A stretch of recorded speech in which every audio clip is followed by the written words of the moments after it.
Welcome to reciprocal functions. A reciprocal function is the equation of a curve having the variable, like an x, in the denominator. So typical examples are y equals 1 over x or negative 2 over x. And we're going to have a look at the different types of these. So this one here is y equals 1 over x. We have what is known as asymptotes, which are the x-axis and y-axis. So you'll notice that the curve actually approaches the x and y-axis in the first and third quadrants. The second one, this is an example of y equals minus 1 over x. So the negative means it's in the different quadrants. We still have our asymptotes as our x and y-axis because the curves, once again, both approach the x and y-axis but don't actually touch it. So some of the key features: no value exists for y when x equals 0 because you can't divide by 0. And the curve approaches but never touches the x-axis and the y-axis. They are called asymptotes.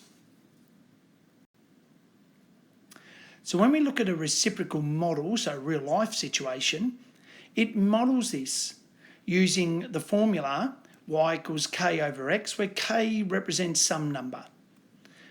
So we're going to have a look at an example of the time taken in hours for a trip at a speed in kilometres per hour. And that's going to be given by the formula t equals 240 over s. So the time taken in hours for a trip at speed in kilometres per hour. So the speed is s and the time is t. So we're going to complete a table of values for s and t. We're then going to draw the graph. We're going to use the graph to find out how long the trip takes at a speed of 30 k's an hour. And then we're going to look at limitations. So let's complete a table of values for s and t. So here are all the speeds: 10 kilometres per hour, 20 kilometres, 30, 40, 60 and 120. And we're going to look at, well, what's the time that it takes for each of those. So completing the table, so we put the 10 in for the s, so 240 over 10 is 24. So if we would travel at 10 kilometres an hour, it would take us 24 hours. And there's the rest of them.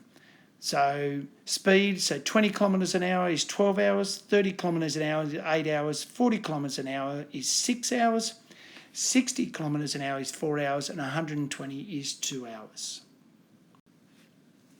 So this is how the graph looks. And so you can see when we plot our points, our graph forms.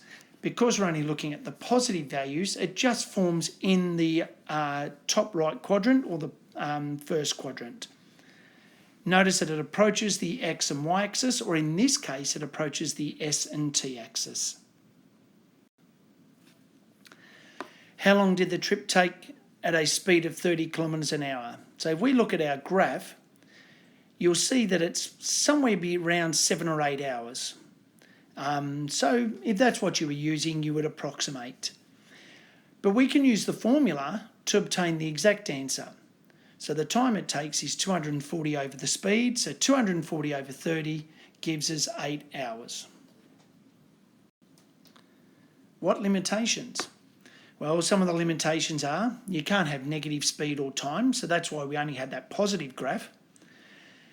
And if you think logistically, 1 kilometre an hour travelling is possible, but it's going to take you 240 hours. And similarly at the other end, to get that journey done in half an hour would require a speed of 480 kilometres an hour. So there's some of our limitations, and there may be others, but they're just some that we can look at. And the questions may actually ask that. Thank you.